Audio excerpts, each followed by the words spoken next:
कहते हैं कि पुष्यमित्र शुंग जो कि मूलतः उज्जैन का निवासी था और ये जाति से ब्राह्मण था। क्या था दोस्तों? ये जाति से ब्राह्मण था। जाति क्या थी? ब्राह्मण था और ये उज्जैन का निवासी था। तो ये सेनापति था, मौर्य शासक बृहदत्त का सेनापति था और इसने 185 बीसी या 185 ईसा पूर्व में बृहदत्त की हत्या कर देगा और शुंग वंश की स्थापना करेगा। शुंग वंश की स्थापना करेगा। तो हमें पुष्यमित्र शुंग के संबंध में कुछ बौद्ध ग्रंथों में बौद्धों का इसे उत्पीड़क बताया गया है। क्या बताया गया है? अनेक समकालीन बौद्ध ग्रंथों में तो बौद्धों का उत्पीड़क बताया गया है।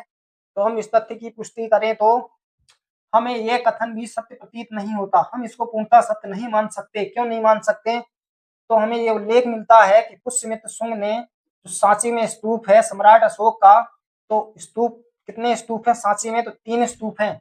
तो स्तूप संख्या 1 की इसने काष्ठ वेदिका के स्थान पर पाषाण वेदिका भी बनवाई। क्या बनवाई इसने? तो पाषाण वेदिका बनवाई। तो हम इसे बौद्धों का उत्पीड़क नहीं मान सकते या पूर्णतः सत्य नहीं मान सकते इस कथन को।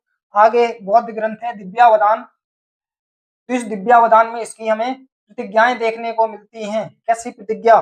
पहली तो यह प्रतिज्ञा है कि इसने यह घोषणा की कि इसने 84,000 स्तूपों को नष्ट कर देगा सम्राट अशोक के द्वारा जो बनवाए गए थे। कितने स्तूप? तो सम्राट अशोक के द्वारा बनवाए गए 84,000 स्तूपों को नष्ट कर देगा। और दूसरी ये कि इसने पाटलिपुत्र स्थित कुक्कुटराम बौद्ध विहार को भी नष्ट किया। कुक्कुटराम बौद्ध विहार को इसने नष्ट कर दिया। और तीसरी ये प्रतिज्ञा थी कि ये साकल पहुंचता है जो कि पाकिस्तान में है और इसने साकल में घोषणा की कि जो मुझे एक बौद्ध भिक्षु का सर लाके देगा मैं उसको 1000 दिनारे दूंगा। कितनी दिनारे? तो 1000 दिनारे दूंगा। ऐसी घोषणाएं करता है और ये सभी बातें हमें बौद्ध ग्रंथ दिव्यावदान से प्राप्त होती हैं। तो हम एक एक तथ्य का स्पष्टीकरण करेंगे। तो पहली बात यह कि इसने प्रतिज्ञा ली कि सम्राट अशोक के द्वारा बनवाए गए 84,000 स्तूपों को नष्ट कर देगा या नष्टे नाबूद कर देगा। तो क्या यह व्यक्ति इतना पागल था? क्या इसके ऊपर वाला माला बिल्कुल ही खाली था? तो ऐसा नहीं है।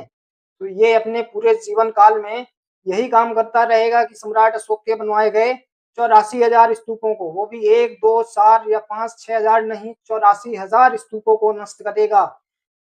और स्तूप कोई खाने वाला बिस्कुट तो है नहीं कि जिसको तोड़ मरोड़ के नष्ट कर दिया जाए। तो हमें ये कथन भी सत्य प्रतीत नहीं होता कि इसने सम्राट अशोक के द्वारा